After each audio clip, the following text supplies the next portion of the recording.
ouse contradizer a minha esposa na casa dela? Rugiu meu filho, embora estivéssemos na minha.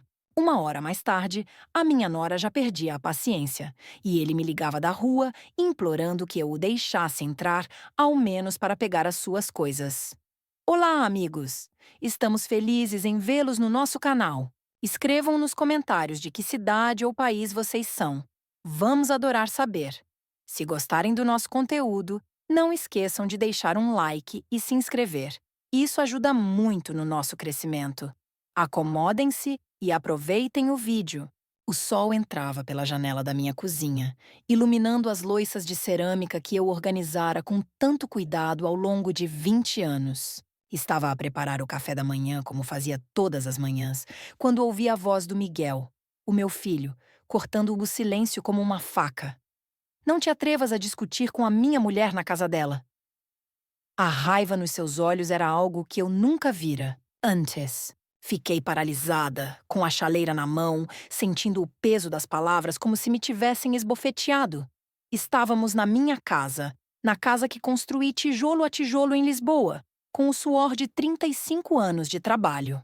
O meu próprio filho, o menino que criei com tanto sacrifício, estava a defender a Inês, uma mulher que mal conhecia há 3 anos, enquanto me humilhava na minha própria cozinha. A Inês, de braços cruzados, observava com um sorriso de triunfo, como se tivesse vencido uma batalha que eu nem sabia que estava a travar. Tudo começou por algo tão trivial.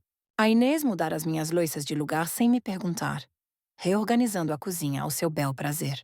Quando lhe pedi com calma que não tocasse nas minhas coisas sem avisar, ela respondeu com desdém: "Esta casa também é minha agora." Tentei explicar que aquelas louças, aquele espaço, eram parte da minha história. Mas foi então que o Miguel explodiu, como se eu tivesse cometido um crime contra a sua esposa.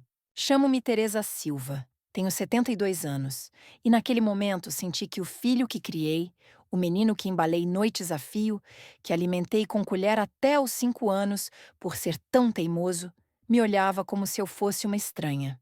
Nasci numa aldeia do Alentejo, onde as mães eram reverenciadas até ao último suspiro. Os filhos falavam com respeito, baixavam os olhos e nunca ousavam levantar a voz. Mas ali, na azáfama de Lisboa, o meu mundo parecia desabar. Quando cheguei à cidade, aos 25 anos, com o meu marido Antônio, que Deus o tenha, e o Miguel, ainda bebé, não tínhamos nada. Apenas 2 malas gastas e um sonho de dar uma vida melhor ao nosso filho. O Antônio trabalhava na construção, das 6 da manhã às 9 da noite, enquanto eu lavava roupa num tanque público no bairro Alto. Lembro-me do dia em que compramos este terreno. Era um descampado cheio de pedras, mas custava apenas 2.000 escudos. "Teresa, aqui será o nosso lar", disse o Antônio. Acreditei, mesmo que parecesse impossível. Vivemos num barracão de chapa durante 6 anos, poupando cada centavo. Eu vendia pastéis de bacalhau de manhã, limpava casas à tarde e costurava vestidos para as senhoras do Chiado à noite. Guardava o dinheiro numa lata de azeite debaixo do colchão. Quando a Sofia, a minha segunda filha, nasceu, o Miguel era ainda pequeno. Com 2 filhos, o dinheiro nunca chegava, mas eu não desistia. Acordava às 4 da manhã, levava as crianças à escola, trabalhava sem parar e deitava-me depois da meia-noite, costurando. Quando o Antônio morreu num acidente na obra, o Miguel tinha 16 anos e a Sofia 13. Fiquei sozinha, com 2 adolescentes, uma casa inacabada e dívidas que pareciam intransponíveis. Mas render-me? Nunca. Trabalhei como nunca. Vendia comida à porta das fábricas, lavava roupa de madrugada, cuidava de crianças alheias aos fins de semana. Tudo para que os meus filhos não sentissem a falta do pai, para que estudassem e tivessem a vida que eu nunca tive. O Miguel era o meu orgulho, inteligente, respeitador, sonhador. Quando disse que queria ser arquiteto, vendi a minha máquina de costura, que valia 500 escudos, para pagar a universidade. As minhas mãos gretavam-se de tanto passar roupa alheia, as costas doíam, mas ver o Miguel com os seus livros fazia tudo valer a pena. No dia da formatura, chorei de alegria. O meu filho era arquiteto, o meu sacrifício dera frutos. A Sofia também se saiu bem. Estudou informática e trabalha numa empresa em Oeiras, ganhando bom dinheiro. Sempre me visita, traz flores, preocupa-se comigo. Mas o Miguel mudou desde que conheceu a Inês. Conheceu-a numa festa do trabalho há 3 anos. A Inês, de 38 anos, divorciada, sem filhos, é uma mulher de marketing, sempre impecável com vestidos vermelhos e saltos altos. Desde o primeiro dia que a trouxe à casa, senti um frio no ar. Não me opunha ao casamento do Miguel, queria-o feliz, com uma mulher que o amasse. Mas a Inês olhava para a minha casa com desdém, como se os meus móveis, comprados com tanto esforço, fossem insignificantes. No início, eram pequenos detalhes. Quando vinha jantar, criticava na comida. O arroz estava seco, o bacalhau muito salgado, a sopa sem graça. O Miguel defendia-a, dizendo-me para não ser tão sensível, que a Inês só queria ajudar. Quando anunciaram o casamento, fiquei feliz, mas com uma pontada de receio. O Miguel era a minha companhia, o único que ficara comigo desde que a Sofia se mudara. Mesmo assim, apoiei-os. Dei-lhes 2.000 euros, o dinheiro que guardava para emergências médicas, para um casamento bonito.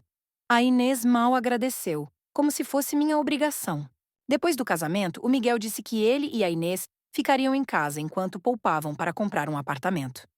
Aceitei, imaginando que seria bom ter a família unida, que talvez a Inês e eu nos tornássemos próximas, como mãe e filha. Mas tudo mudou assim que chegaram. A Inês começou a mexer nas minhas coisas sem perguntar. Trocou as cortinas da sala por umas azuis que ela preferia. Reorganizou a minha cozinha, guardando as minhas panelas onde eu não as alcançava. Quando pedi ao Miguel que me consultassem antes, ele dizia que a Inês também vivia ali, que tinha direito a sentir-se confortável. Mas e o meu conforto? Isso já não importava? A Inês convidava amigas sem me avisar. Chegavam à tarde, sentavam-se na minha sala, bebiam o meu café e falavam de mim como se eu não estivesse ali. Ouvi uma vez a Inês dizer ao telefone que viver com a sogra era um pesadelo, que eu a controlava demais. Doeu ouvir isso, depois de tudo o que fiz para o a acolher. O Miguel também mudou. Já não me perguntava como fora o meu dia, nem se sentava comigo para ver as novelas, como antes. A sua atenção era toda para a Inês, para a fazer feliz. No meu 72º aniversário, mal me felicitaram. Antes o Miguel trazia-me um bolo e flores. Desta vez, a Inês sugeriu um jantar num restaurante barato, para não sujar louça. A comida era horrível, custou 30 euros para os três, e senti-me invisível. A Inês passou a ocupar a casa como se fosse dela. Ligava a televisão no canal que queria, usava a água quente toda de manhã, enchia o frigorífico com comida cara que só ela comia. Quando tentava falar com o Miguel, ele dizia que eu estava a exagerar, que a Inês merecia respeito por ser trabalhadora. Mas por que o respeito por ela significava desrespeito por mim? Uma noite, ouvi-os no quarto. A Inês dizia que eu era controladora, que não os deixava em paz. O Miguel respondia que eu estava habituada a viver sozinha, que com o tempo me adaptaria. Mas eu não me metia nos assuntos deles. Só queria que respeitassem os meus. Uma tarde, decidi abordar o problema diretamente.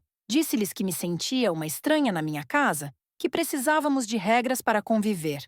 A Inês olhou-me com frieza e disse: "Se não está confortável, talvez devesse procurar outro lugar para viver." O Miguel ficou calado, desviando o olhar. Aquele silêncio doeu mais que qualquer grito. O meu filho deixava-me sozinha naquela discussão, permitindo que a mulher dele me sugerisse abandonar a minha casa. Nessa noite, chorei em silêncio, com a almofada contra o rosto, para que não me ouvissem. Os dias seguintes foram piores. A Inês, percebendo que o Miguel não me defenderia, tornou-se mais audaciosa. Mudava as coisas de lugar quando eu saía, como se estivesse a marcar território. Um dia voltei do mercado e vi que rearranjara o meu jardim. As minhas roseiras, cuidadas há 15 anos, estavam numa esquina sem sol. Disse que precisava do espaço para uma mesa nova. Quando expliquei que as plantas morreriam ali, respondeu que eu podia dá-las a uma vizinha. Falava delas como se fossem lixo. O Miguel, presente, lia o jornal e não dizia nada. Pedi a Inês que não mexesse nas minhas coisas sem avisar, que aquela era a minha casa, construída com o meu esforço. Foi então que o Miguel se levantou com os punhos cerrados e gritou: "Não te atrevas a discutir com a minha mulher na casa dela." Chamou a minha casa de casa dela. A Inês, atrás dele, sorria com satisfação. Naquele momento, algo se partiu dentro de mim. Não era só pelas plantas ou pelas palavras do Miguel. Era pelos meses de humilhações, de sentir-me uma intrusa no meu lar. Não gritei, não chorei. Olhei-os em silêncio. Virei-me e fui para o meu quarto. Nessa noite, tomei uma decisão. Não ia mais permitir ser tratada assim. Não ia suplicar respeito na minha casa. No dia seguinte, sexta-feira, esperei que saíssem. Eles sempre saíam à noite. E chamei um serralheiro. Expliquei a situação ao senhor, um homem de 60 anos que me ouviu com paciência. Ele disse que casos assim eram comuns, que os filhos por vezes esquecem o respeito pelos pais. Trocou as fechaduras por 50 euros. Liguei a Sofia e contei tudo. Ela apoiou-me, dizendo que já era hora de impor limites, e ofereceu-me ficar no seu apartamento, mas recusei. Esta era a minha casa. Se alguém tinha de sair, não era eu. Deitei-me, mas não dormi. Sabia que quando voltassem e não conseguissem entrar, haveria um confronto. À 1 da manhã, ouvi o carro do Miguel. Passos na entrada. O som das chaves. Silêncio. Depois, mais tentativas. A Inês murmurava algo sobre as chaves erradas. O Miguel testou todas as chaves do molho. As vozes subiram de tom. A Inês perguntava por que não entravam. O Miguel dizia que a fechadura estava variada. Bateram na porta chamando-me: "A mãe, abre!" O que se passa? A Inês gritava que eu mudara as fechaduras por vingança. Fiquei na cama, em silêncio, sentindo pela primeira vez em meses que tinha o controlo. O Miguel bateu durante meia hora, a voz cada vez mais desesperada. "Mãe, por favor, está frio! Deixa-nos entrar!" A Inês falava baixo, talvez sugerindo um hotel. Eventualmente, foram-se embora, provavelmente para um motel. Fiquei acordada até o amanhecer com uma mistura de alívio e tristeza. Alívio por recuperar a paz. Tristeza por ter chegado a este ponto com o meu filho. No sábado de manhã, o sol nasceu tímido, filtrando-se pelas cortinas que a Inês tanto criticara. E eu levantei-me cedo, como sempre, para fazer o meu ritual. Um café forte, sem açúcar, e um passeio pelo jardim para regar as roseiras que ela quase matara. A casa estava silenciosa. Um silêncio que me envolvia como um manto confortável, sem as risadas forçadas dela ou os passos pesados do Miguel. Sentei-me na mesa da cozinha, folheando um velho álbum de fotos. Imagens desbotadas do Antônio a erguer as paredes desta casa, do Miguel criança a brincar no quintal ainda em terra batida, da Sofia a sorrir com os seus primeiros dentes. Cada foto era um lembrete de que esta casa não era só tijolos e cimento. Era a minha vida tecida em cada canto. Por volta das 10 horas, o meu telemóvel tocou, quebrando o sossego. Era o Miguel, a voz rouca como se não tivesse dormido uma hora que fosse. "Mãe, precisamos de falar.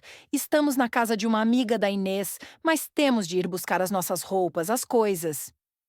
Respirei fundo, sentindo o peso da decisão que tomara. "Podemos falar sim, mas primeiro tens de pedir desculpa por me teres gritado, por me faltares ao respeito na minha própria casa." Houve um silêncio do outro lado, daqueles que pesam como chumbo. Depois, ele murmurou: "Sim, estive mal, mãe. Podemos resolver se nos abrires a porta." Mas eu já aprendera que as palavras dele, influenciadas pela Inês, valiam pouco. "Se quiseres falar, vem sozinho. A Inês não é bem-vinda até me pedir perdão pelos desprezos todos." Ele hesitou. Depois respondeu que era impossível, que ela era a mulher dele e iam juntos para todo o lado. "Então a escolha é tua", disse eu. E desliguei, o coração apertado, mas firme.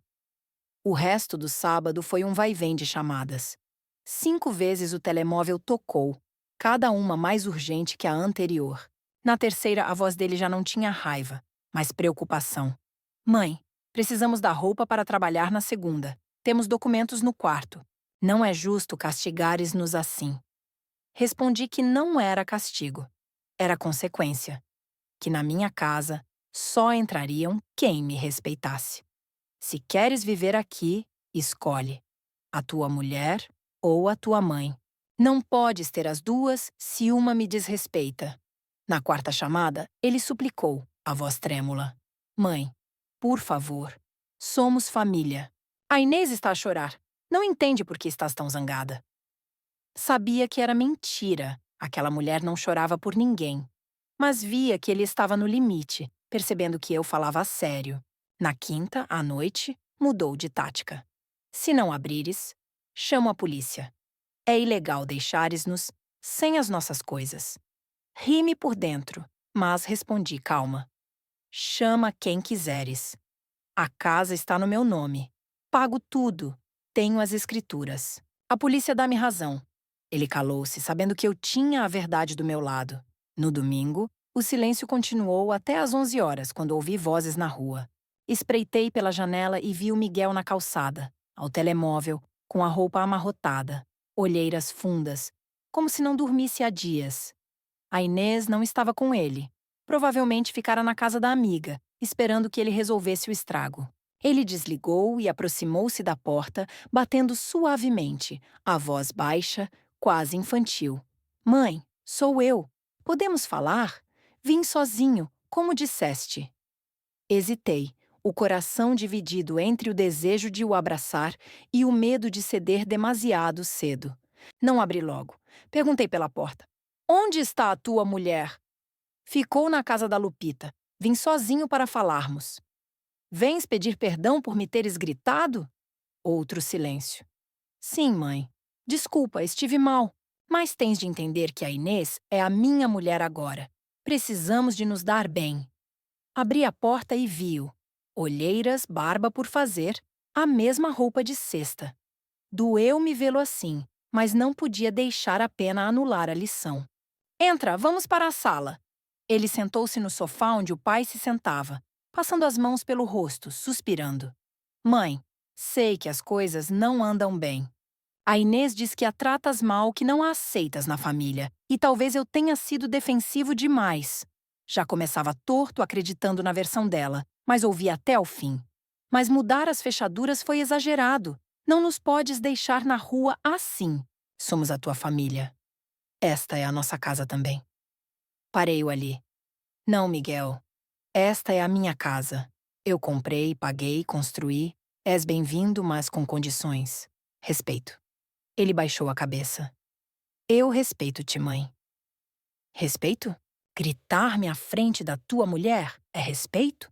Dizer que não tenho direito às minhas plantas é respeito? Deixar que ela me trate como um estorvo é respeito. Ele ficou quieto, sabendo no fundo que eu tinha razão, mas o orgulho e a dependência da Inês travavam-no. A Inês também te respeita. Só sois diferentes. Vem de outra família, outros costumes. Dá-lhe tempo. Tempo? Já passaram 8 meses. Quanto tempo precisa para aprender por favor e obrigada? Para não mudar as coisas sem perguntar? Ele levantou-se nervoso, caminhando pela sala. Olha, mãe.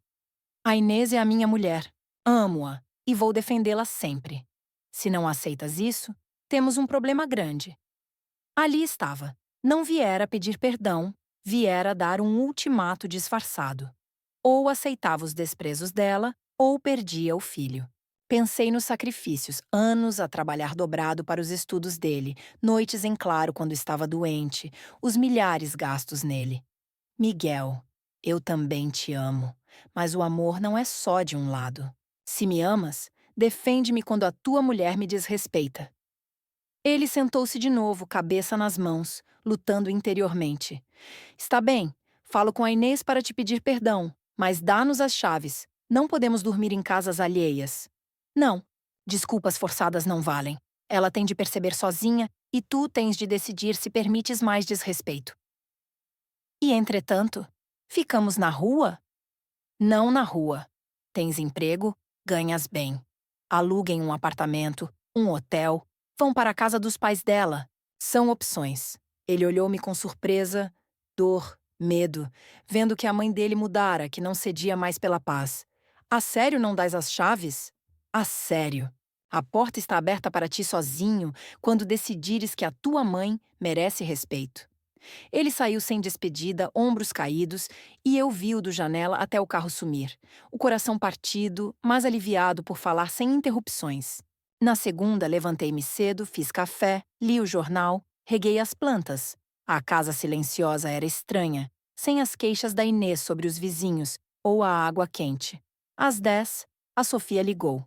O Miguel contara-lhe que eu os expulsara. Expliquei tudo. Os desprezos, o grito dele, a conversa de domingo. Ela ficou calada, depois disse: Fizeste bem, mãe. O Miguel precisa aprender que ações têm consequências.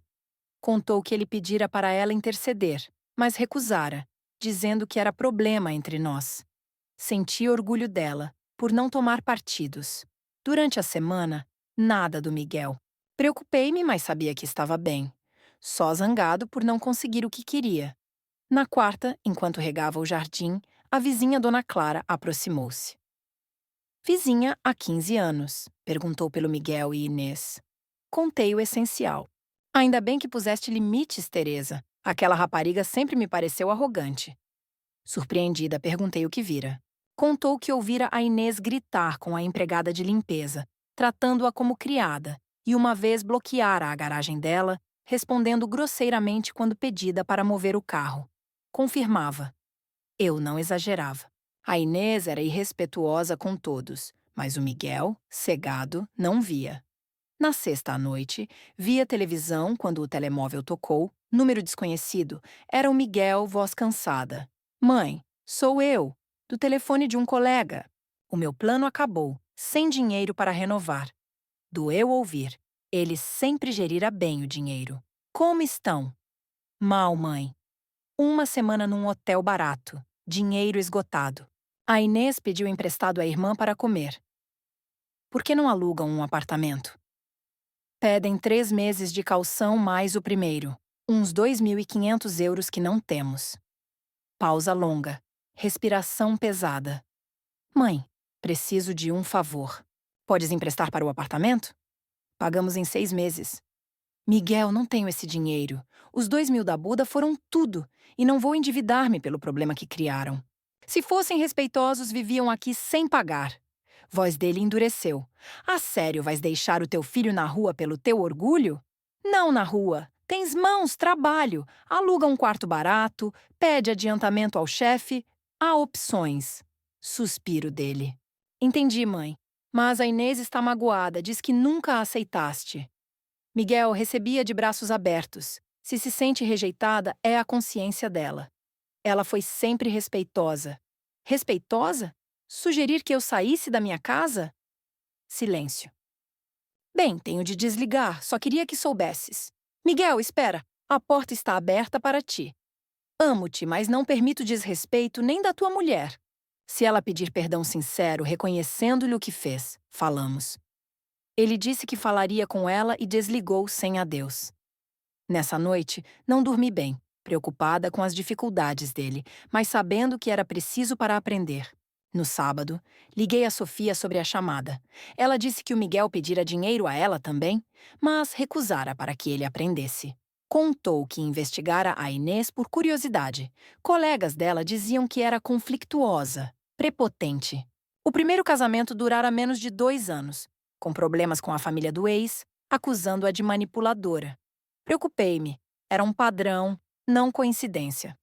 No domingo à tarde, lia no jardim quando bateram à porta. Espreitei.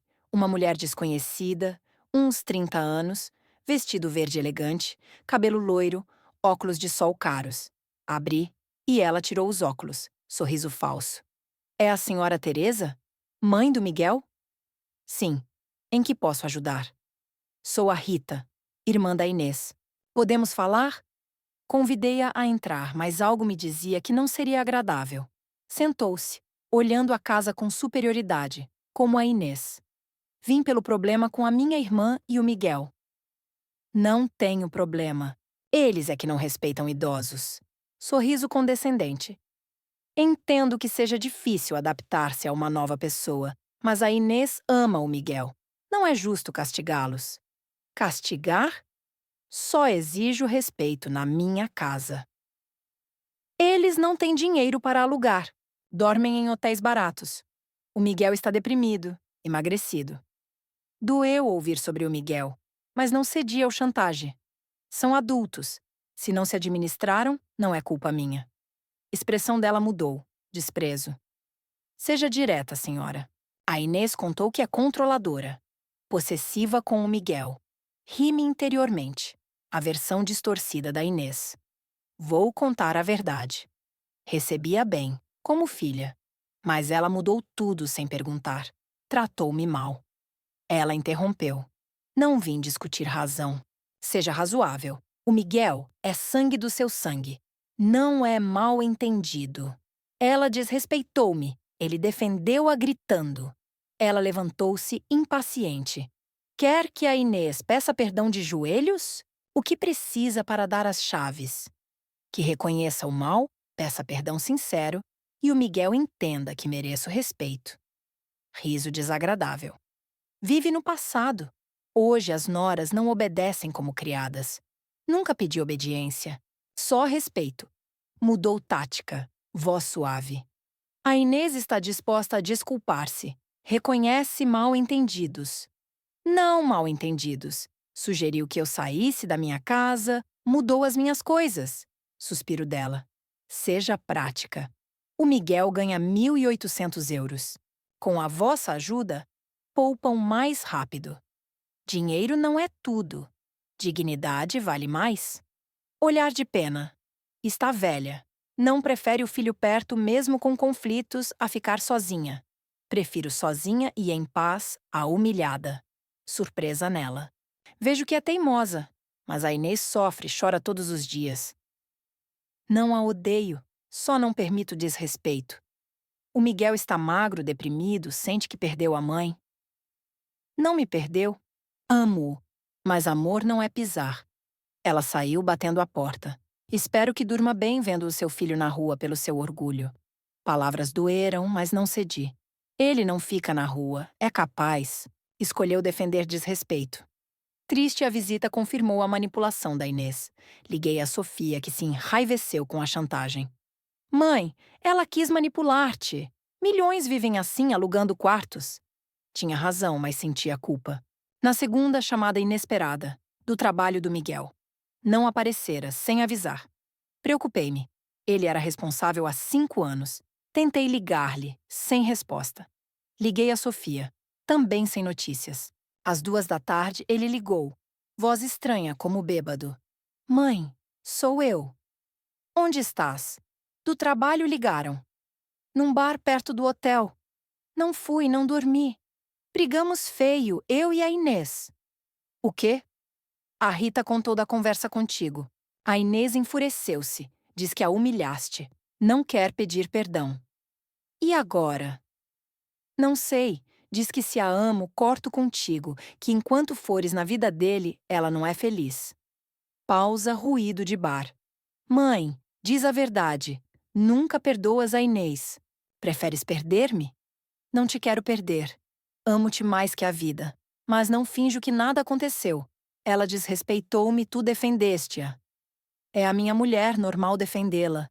Também normal defender a mãe. Ele chorou, partindo-me o coração. Estou perdido. Se escolho ela, perco-te. Se te escolho, ela deixa-me. Ninguém pede escolha, só respeito. Se ela reconhecer, tudo normaliza. Ela diz que tu a trataste mal desde o início. Acreditas? Alguma vez me viste tratar mal uma visita? Silêncio longo. Não, mãe. Sempre foste educada. Então por que mudaria com a tua mulher? Chorou mais. Tenho medo de perder as duas. A solução é simples. Ela desculpa-se sinceramente. Ela diz que se defendia dos teus ataques. Que ataques? Nunca lhe gritei. Silêncio. Ele sabia. Vou falar com ela outra vez. Vai, mas vai trabalhar. Não percas o emprego. Tens razão e paro de beber. Sim, amo-te. Eu também. Conversa deu esperança. Ele admitira indiretamente a minha razão, duvidando da versão dela. Na terça, outra surpresa. A Inês ligou, voz nervosa. Senhora Teresa, é a Inês. Podemos falar? Sim. O Miguel disse que perdoa se eu pedir desculpa. O que preciso dizer? Surpreendida pela diretidão. Reconhece especificamente os desrespeitos. Não genérico. Pausa. Reconheço que foi errado dizer que saísse da sua casa. Foi grosseiro. E mudar as coisas sem perguntar. Por que agora? O Miguel está mal. Não dorme, não come, bebe. Temo pelo emprego dele. Verdade. Não arrependimento. Mas desespero. Desculpa real vem do coração, não da necessidade. Não só econômica. Percebi que não lidei bem ao viver aí. Amas o meu filho? Sim, é maravilhoso. Então por que o fizeste escolher?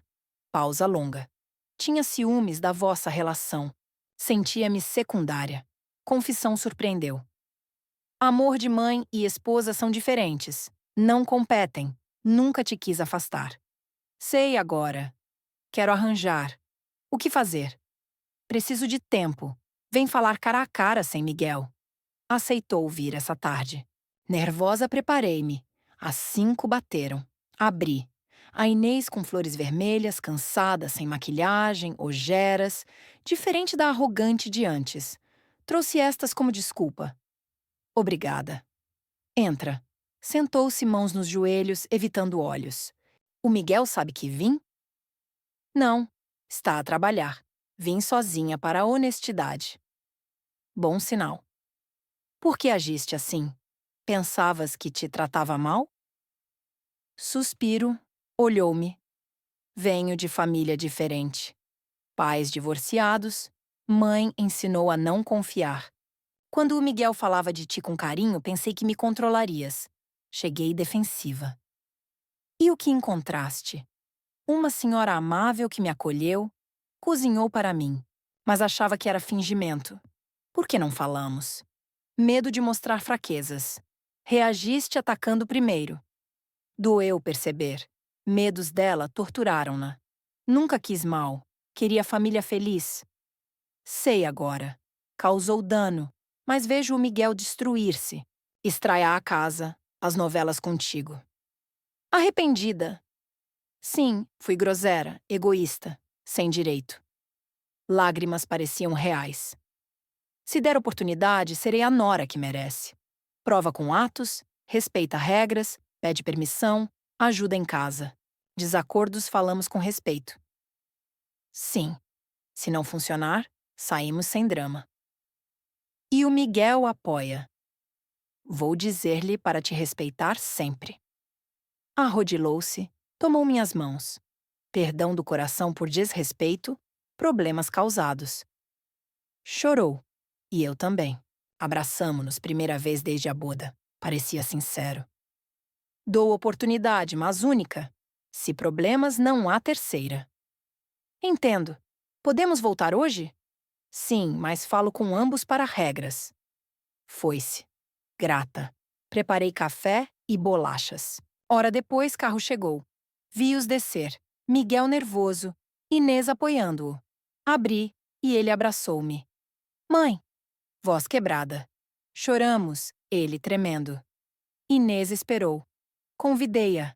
Na sala, Miguel colado a mim. Inês frente. Humilde. Amo-vos. Miguel, nada muda isso. Inês, és família. Ele apertou minha mão. Perdão por gritar, desrespeitar sem desculpa. Perdono, mas nunca mais permito. Inês carraspeou. Perdão diante dele. Tratei-te mal, Hugo. Fui eu a errada. Miguel surpreendido. Por quê? Medo de te perder. Família minha era tóxica.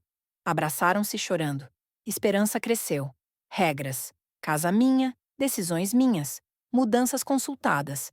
Problemas resolvidos com respeito. Miguel sem gritos. Todos contribuímos para a felicidade. Concordaram.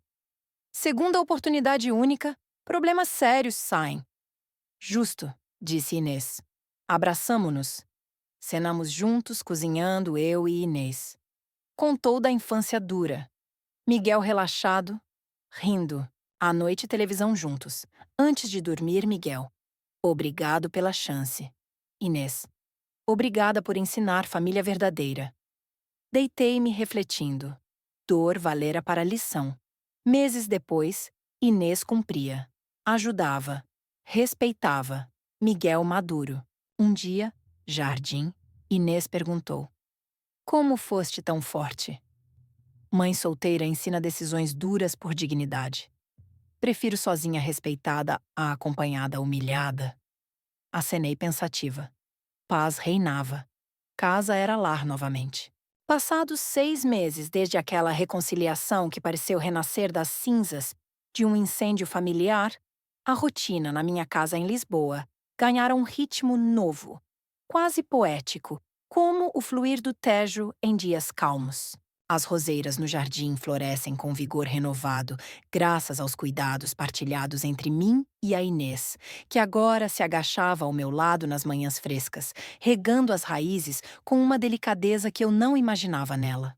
Estas vermelhas são as minhas favoritas, dizia ela, apontando para as pétalas que se abriam como segredos sussurrados. Eu sorria, recordando como aquelas mesmas flores quase haviam perecido na sombra imposta por ela. Mas agora, em vez de ressentimento, sentia uma gratidão cautelosa, como quem caminha por um caminho recém-pavimentado, testando cada passo.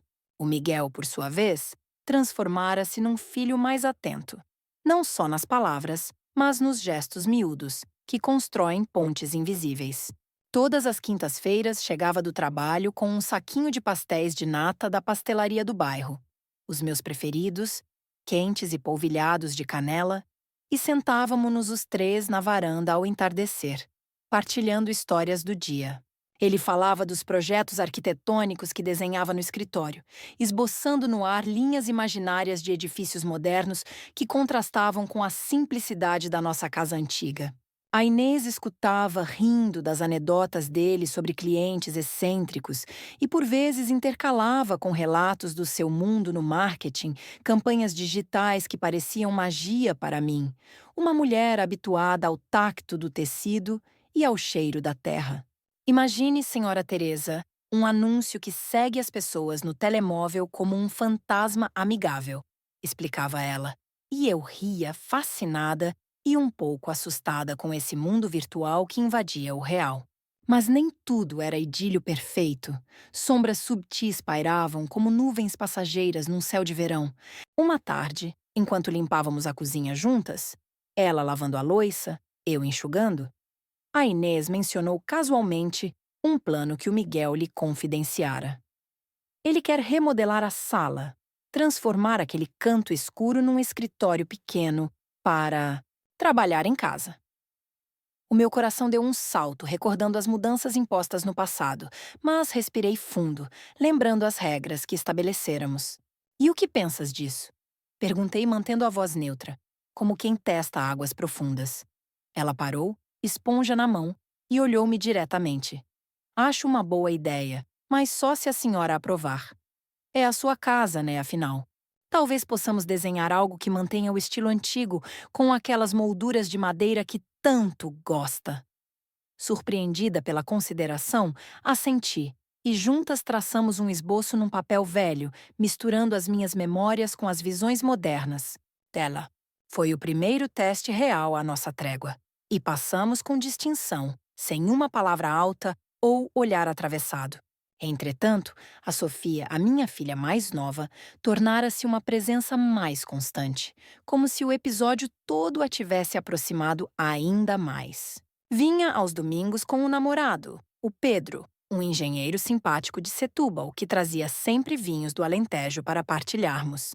Numa dessas visitas, enquanto comíamos um cozido à portuguesa que preparei com a ajuda da Inês, ela cortando as couves com precisão cirúrgica, a Sofia puxou-me para o lado e sussurrou: Mãe, vejo que as coisas melhoraram. A Inês parece diferente, mais humana. Ri-me baixinho. As pessoas mudam quando veem o abismo de perto, filha. Mas fico de olho aberto. O Pedro, ouvindo, acrescentou uma piada sobre famílias serem como vinhos. Algumas azedam, outras amadurecem. Rimos todos. E o Miguel, do outro lado da mesa, piscou-me o olho, um gesto cúmplice que aqueceu o meu peito. Porém, o verdadeiro desafio surgiu numa sexta-feira chuvosa, quando o Miguel chegou mais cedo do trabalho, o rosto carregado como o céu lá fora.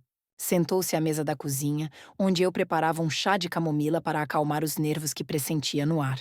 Mãe, precisamos de falar, disse ele, voz grave. A Inês entrou logo atrás, o casaco pingando gotas no chão, que ela limpou de imediato com um pano. Um ato pequeno, mas revelador do seu esforço contínuo.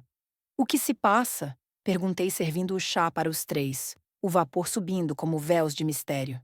O Miguel explicou. A empresa dele enfrentava cortes e o salário seria reduzido em 20% nos próximos meses.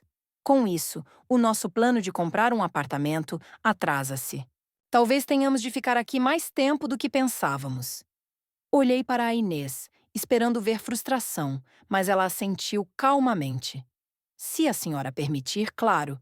E posso ajudar mais em casa, talvez arranjar um part-time extra para contribuir. Não era só uma questão prática, era um teste à resiliência da nossa nova dinâmica. Senti um aperto no estômago, memórias de dependência forçada voltando como ecos distantes, mas respirei e respondi. Fiquem o tempo que precisarem, mas mantenhamos o respeito e a contribuição de todos. Talvez possamos poupar juntos como uma família. A Inês sorriu genuíno. Obrigada, senhora Teresa. Vou procurar formas de ajudar nas despesas da casa também. Naquela noite, em vez de tensão, jogamos cartas. Um velho baralho que o Antônio trouxera da aldeia, rindo das trapalhadas do Miguel, que sempre perdia por distração. Foi como se a chuva lá fora lavasse qualquer resíduo de dúvida, fortalecendo os laços que quase se romperam. Com o tempo, comecei a notar mudanças subtis na Inês que iam além do óbvio. Uma manhã, enquanto arrumávamos o sótão, poeirento e cheio de caixas antigas, ela encontrou uma foto velha do meu casamento com o Antônio. Eu de vestido simples, ele de fato emprestado. Sorrisos radiantes apesar da pobreza. Que bonito! Murmurou ela, passando os dedos pela imagem. Deve ter sido difícil começar do nada. Contei-lhes histórias que nunca partilhara com ela antes. As noites em que costurava a luz de vela para poupar eletricidade. Os dias em que o Miguel chorava de fome e eu dividia o meu pão. Ela ouviu, olhos atentos, e partilhou um pedaço do seu passado. A minha mãe, depois do divórcio, trabalhava em 3 empregos. Aprendi a ser dura para não quebrar, mas vejo agora que dureza sem coração isola as pessoas. Foi um momento de vulnerabilidade mútua, como quem desata nós apertados. E saímos dali não só com o sótão organizado, mas com uma compreensão mais profunda. O Miguel, inspirado pela estabilidade em casa, começou a envolver-se mais na comunidade do bairro. Inscreveu-se num grupo de voluntários que restaurava casas antigas em Alfama, levando-me uma vez para ver o progresso. Mãe, olha como estas paredes contam histórias tal como a nossa, disse ele, apontando para fachadas rachadas, mas resilientes. A Inês juntou-se, usando as suas habilidades de marketing para promover o projeto online, criando cartazes digitais que atraíram doações. É uma forma de retribuir, explicou ela, e eu via neles um casal unido não só pelo amor, mas por propósitos compartilhados. Numa dessas saídas, encontramos a Dona Clara, a vizinha, que piscou o olho. Vejo que a harmonia voltou, Teresa. Parabéns pela coragem. Sorri, orgulhosa de ter mantido a minha dignidade sem perder a família. Mas nem tudo corria sem solavancos. Uma discussão surgiu quando a Inês sugeriu adotar um cão, um vira-lata que vira num abrigo para animar a casa. Seria companhia para si quando saímos, argumentou ela. O Miguel apoiou, olhos brilhantes como criança. Hesitei. Animais dão trabalho, sujam o jardim que tanto cuido. Mas recordei as regras, diálogo com respeito, e expus as minhas preocupações. Alergias potenciais, custos com veterinário. Discutimos calmamente à mesa do jantar com o Miguel mediando. Mãe, se for demasiado, não insistimos. Mas talvez um teste? A Inês concordou. Tem razão, senhora. Vamos ao abrigo juntos ver o que acha? Fomos e o cachorrinho, um mestiço de olhos doces, conquistou-me. Batizamo-lo Tejo, e ele trouxe uma alegria caótica à casa, latindo aos pássaros no jardim e dormindo aos meus pés durante as novelas. Com o passar das semanas, comecei a sentir uma transformação em mim mesma. Aos 72 anos, via-me não como uma viúva solitária, mas como o centro de uma teia familiar revitalizada. A Sofia, numa chamada noturna, comentou: Mãe, pareces mais leve. Aquela decisão mudou tudo? Tinha razão. Ao impor limites, não só recuperei o respeito, mas ganhei aliados verdadeiros. Uma noite, enquanto o Tejo roncava no tapete, a Inês aproximou-se com um chá. Senhora, obrigada por me ensinar que vulnerabilidade não é fraqueza. Sem si, ainda seria aquela mulher defensiva. Abracei-a, sentindo que finalmente tinha uma filha postiça, forjada no fogo das adversidades. Entretanto, o Miguel surpreendeu-nos com uma notícia: um prêmio no trabalho por um projeto inovador, que incluía um bônus suficiente para acelerar a poupança para o apartamento. Mas não saímos já, disse ele. Gostamos disto aqui, da família que reconstruímos. A Inês assentiu e eu sorri, sabendo que o tempo diria o resto. A casa, com as suas paredes cheias de memórias, ecoava agora risos genuínos, e o jardim florescia como nunca, símbolo de raízes fortalecidas pelo tempo e pelo perdão cauteloso.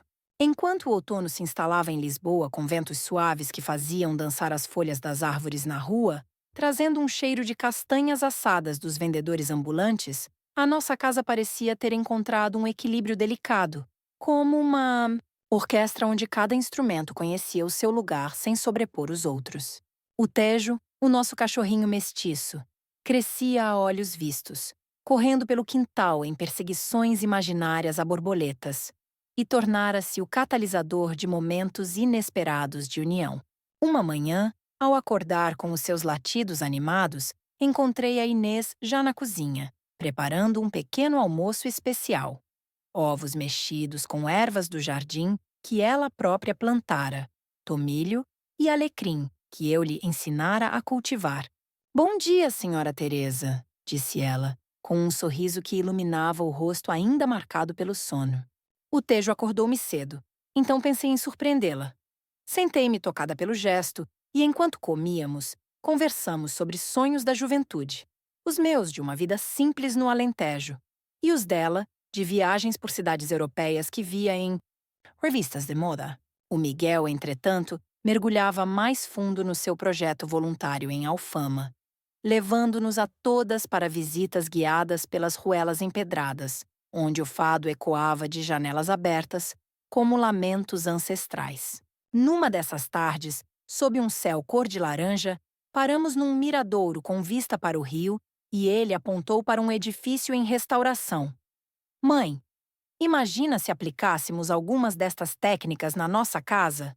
Não para mudar tudo, mas para reforçar as fundações. A Inês ao lado acrescentou: podíamos adicionar azulejos tradicionais na entrada, daqueles com padrões antigos que contam histórias. Não era uma sugestão impositiva, mas uma ideia partilhada. E eu ponderei, sentindo que pela primeira vez eles viam a casa não como um fardo temporário, mas como um legado a preservar. Vamos pensar nisso, respondi. E no regresso, paramos numa loja de artesanato onde comprei um pequeno azulejo pintado à mão, representando uma família reunida. Um símbolo sutil do nosso progresso. Contudo, as águas calmas nem sempre permanecem assim, e um incidente no trabalho da Inês agitou as ondas. Chegou uma noite com os olhos vermelhos, não de choro, mas de exaustão, atirando a mala para o sofá com um suspiro que ecoou pela sala. Perdi um cliente importante hoje, confessou, enquanto o Miguel a abraçava e eu preparava um chá de hortelã para acalmar. Contou como uma campanha digital dera errado por um erro de equipa, e o chefe a responsabilizara injustamente. Sinto-me um fracasso, murmurou voz trêmula. Em vez de conselhos vazios, partilhei uma memória minha. Quando o Antônio morreu, tive de enfrentar patrões que me pagavam mal pelas limpezas, dizendo que uma viúva não valia o mesmo. Mas levantei-me, troquei de empregos e mostrei o meu valor com ações. A Inês ouviu, cabeça baixa, e no dia seguinte, surpreendeu-me ao pedir ajuda para rever o seu portfólio. A senhora tem olho para detalhes, como nas suas costuras antigas. Passamos a tarde juntas no computador eu sugerindo ajustes simples, ela explicando termos como SEO e Analytics. E, no final, enviou uma proposta revisada que reconquistou o cliente. Foi uma vitória pequena, mas que fortaleceu a nossa aliança, transformando-me de sogra em mentora improvável. A Sofia, sempre a observadora astuta, notou essas nuances durante uma visita surpresa num fim de semana chuvoso, trazendo o Pedro e uma cesta de queijos alentejanos. Enquanto o Tejo lambia as botas dela, sentamo-nos à lareira, que o Miguel acendera pela primeira vez em anos, crepitando com lenha seca. E ela comentou: "Esta casa cheira a harmonia agora, mãe. Até o ar parece mais leve." O Pedro, brincalhão, acrescentou uma história sobre a família dele em Setúbal, onde brigas por heranças quase destruíram laços. Mas um mediador externo salvara tudo. "Às vezes, um olhar de fora ajuda", disse. Isso plantou uma semente na minha mente e, mais tarde, sugeri ao grupo uma reunião familiar mensal, onde cada um partilhasse gratidões e queixas, sem julgamento. A Inês abraçou a ideia. Como nas equipas de trabalho, feedback construtivo.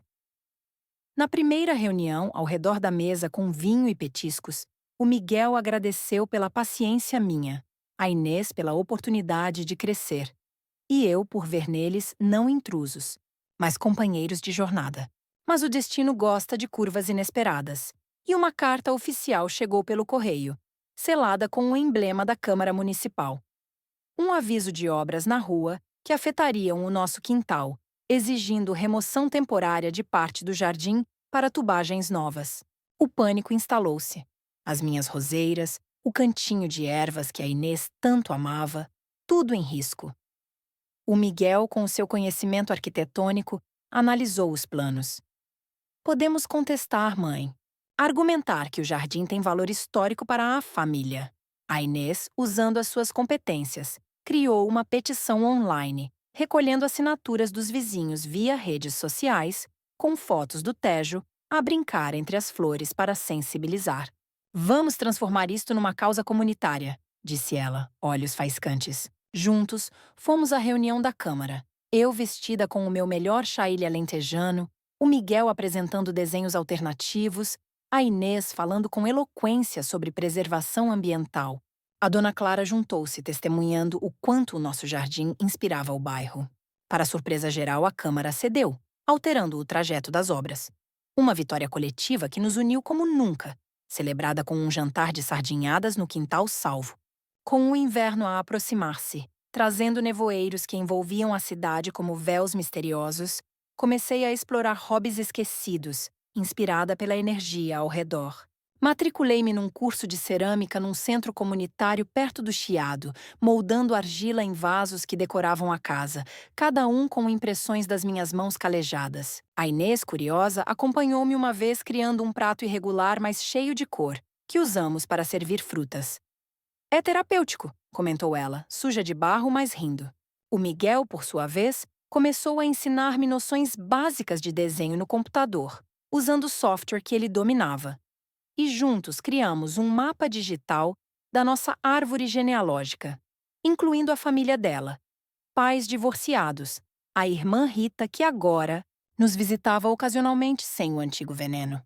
"Somos uma mistura improvável", brincou ele, "mas como o vinho do Porto, envelhecido e robusto."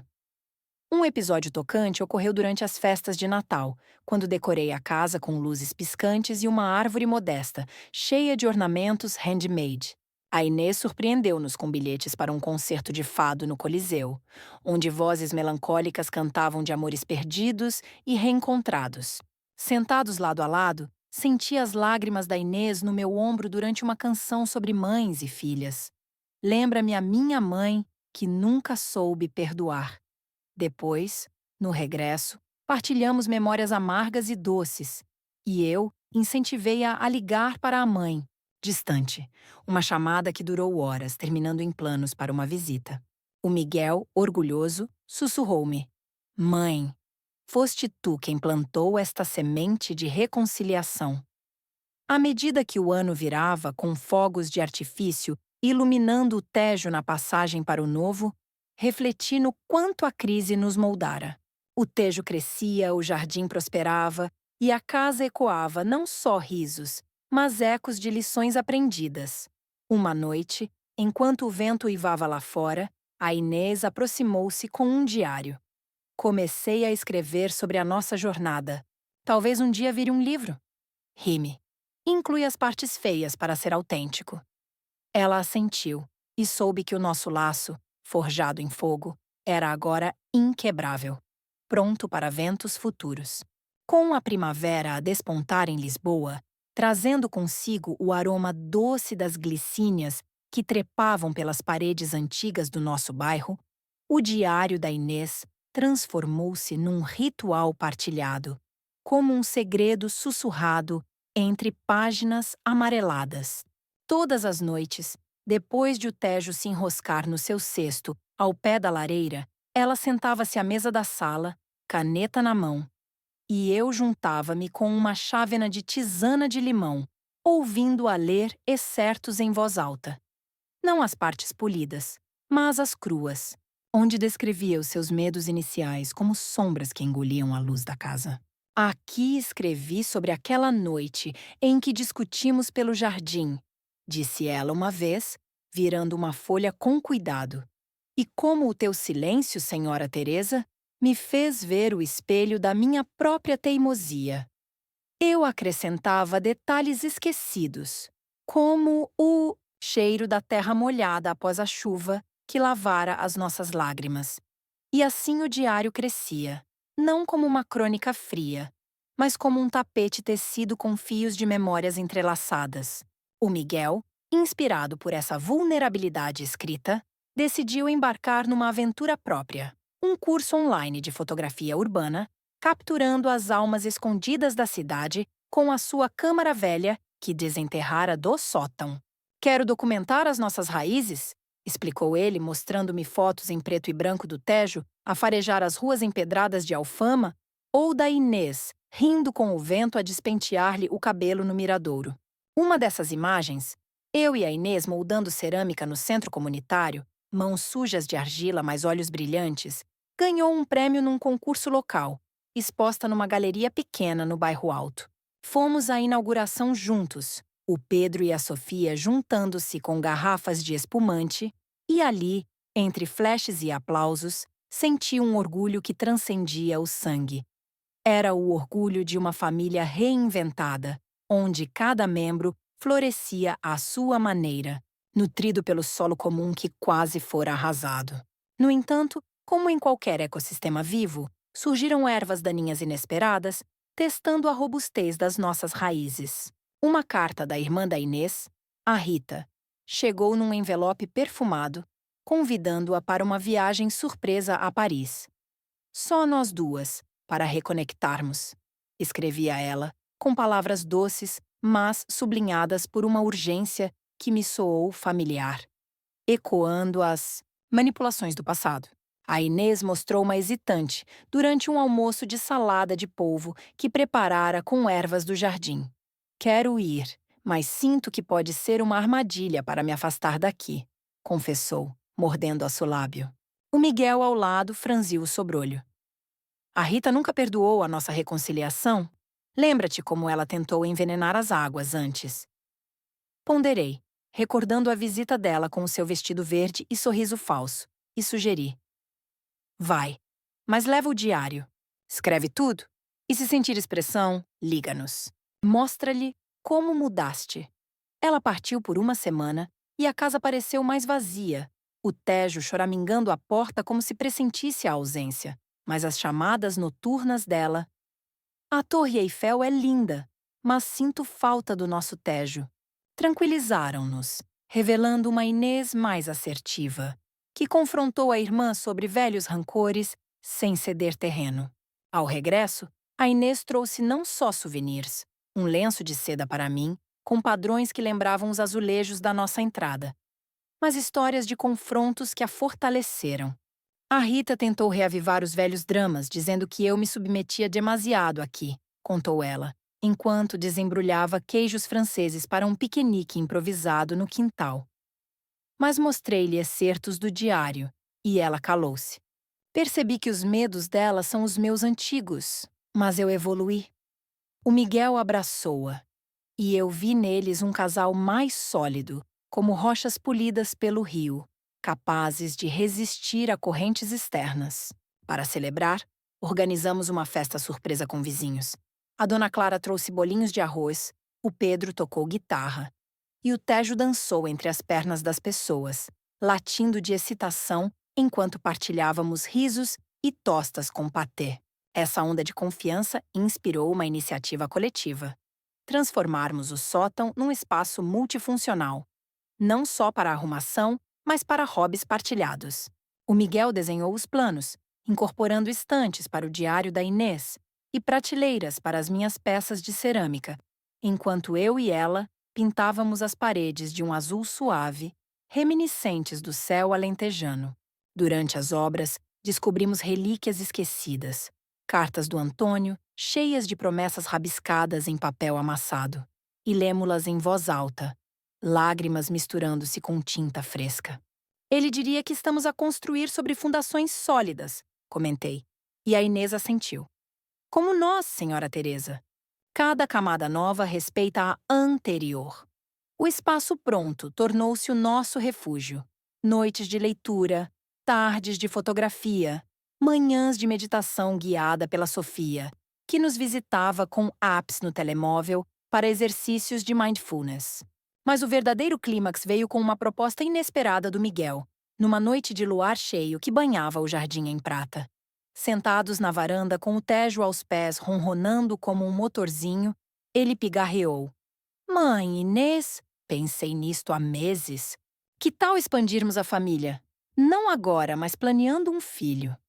O ar ficou carregado como antes de uma trovoada, e a Inês olhou-me primeiro, buscando aprovação nos meus olhos. Só se todos estivermos prontos, disse ela, mão na barriga imaginária. Eu, surpresa mas aquecida por dentro, recordei os partos difíceis do Miguel e da Sofia, as noites em claro, mas também a alegria que trouxeram. Um neto seria uma bênção, respondi. Mas lembrem-se, esta casa acolhe, mas exige equilíbrio. Vamos preparar-nos juntos. Consultas, poupanças e talvez um quarto novo no sótão. Eles sorriram, e passamos horas a sonhar nomes. Antônio para honrar o passado, ou algo fresco como rio, inspirado no Tejo que nos unia. Com o verão a aproximar-se, marcado por festivais de santos populares onde sardinhas grelhadas enchiam o ar de fumo festivo, inscrevemo-nos num workshop de culinária tradicional no Mercado da Ribeira.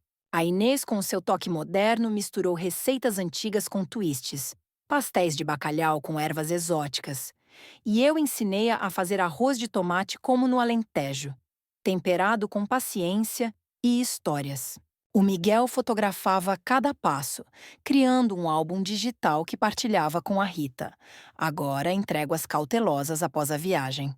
Uma discussão leve surgiu quando o Tejo roubou uma sardinha da grelha, causando caos hilariante, mas resolvemo-lo com risos, sem ecos do passado.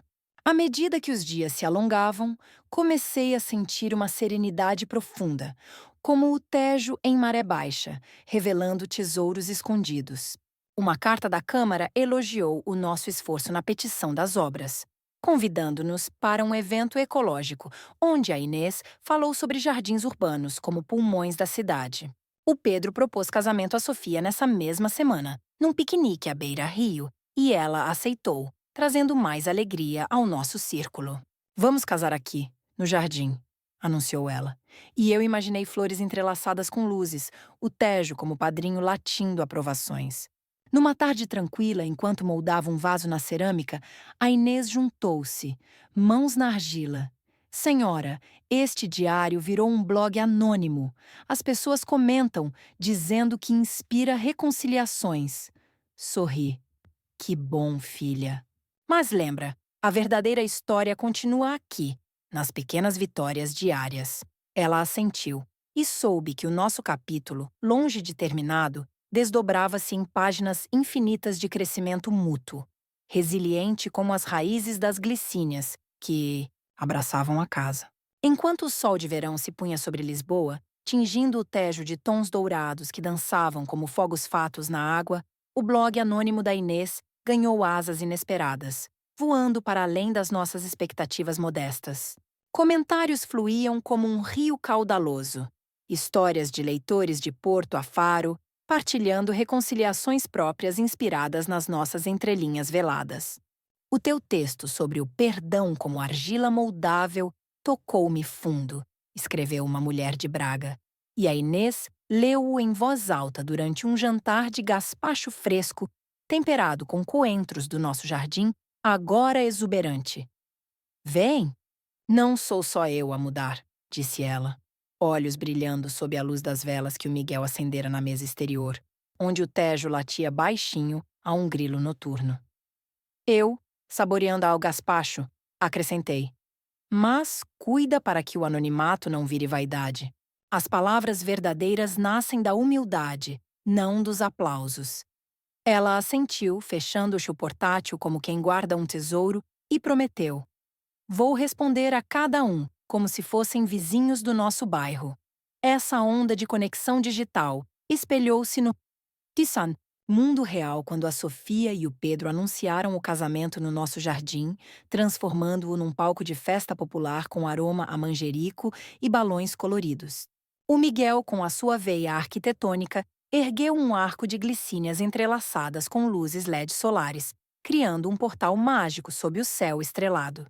A Inês, agora grávida de 3 meses, uma surpresa que anunciara com um teste positivo, embrulhado num vaso de cerâmica que moldáramos juntas. Coordenou a decoração com toques pessoais. Mesas com azulejos pintados à mão, cada um contando um pedaço da nossa saga familiar. Este aqui representa o dia em que reguei as roseiras contigo pela primeira vez, sussurrou-me ela, apontando para um padrão floral que misturava vermelhos vibrantes com azuis serenos. Eu toquei a sua barriga levemente saliente, sentindo um pontapé sutil. E este pequeno vai herdar as nossas histórias, misturadas como cores na argila. A cerimônia foi um turbilhão de emoções com o padre local, um homem idoso com sotaque, alentejano como o meu, abençoando o casal sob o arco, enquanto o Tejo corria entre as pernas dos convidados, roubando migalhas de pastéis de casamento. A Rita, convidada pela Inês numa tentativa de ponte final, apareceu com um vestido discreto e um buquê de flores parisienses, olhos umedecidos durante os votos. Desculpa se demorei a ver a luz, murmurou-me ela durante a dança, ao som de um acordeonista que tocava valsas antigas. A tua força inspirou a minha irmã e agora a mim. Dancei com ela uma volta, sentindo que os círculos se fechavam, não em perfeição, mas em aceitação genuína. Como ondas no Tejo, que se encontram e seguem juntas. No meio da festa, o Miguel puxou-me para um canto sombreado, entregando-me um envelope selado. Mãe, este é o nosso presente para ti. Dentro, papéis oficiais de um fundo de poupança para viagens. Para ires ao Alentejo sempre que quiseres. Ou além, com netos ao colo.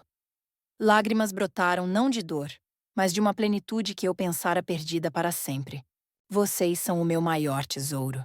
Respondi, abraçando-o enquanto a música subia, misturando-se aos risos da Sofia, agora senhora de um anel reluzente, e do Pedro, que brindava com vinho verde efervescente. Com o outono a regressar, trazendo chuvas suaves que nutriam o jardim como lágrimas de alívio, a gravidez da Inês progrediu com uma serenidade que espelhava a nossa paz conquistada.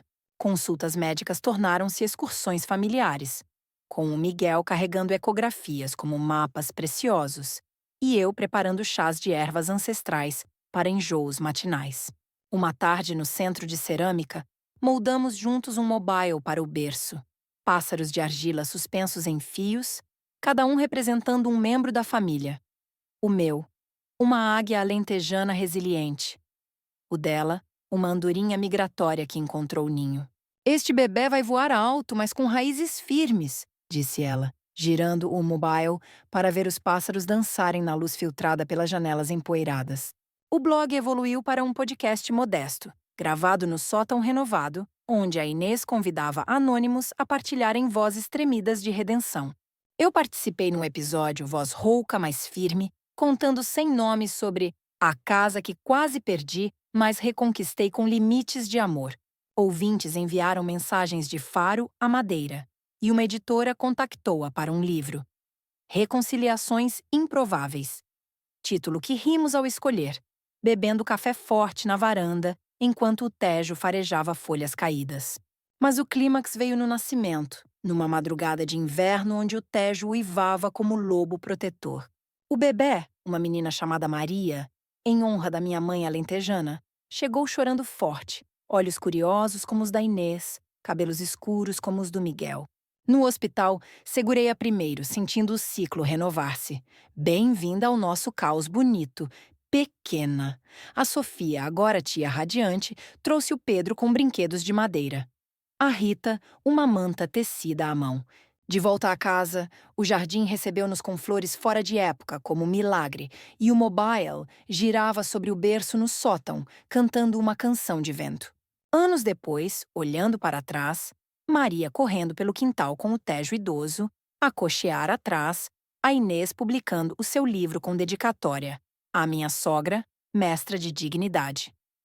Percebi que a nossa tapeçaria familiar, tecida com fios de conflito e cura, era única, irrepetível.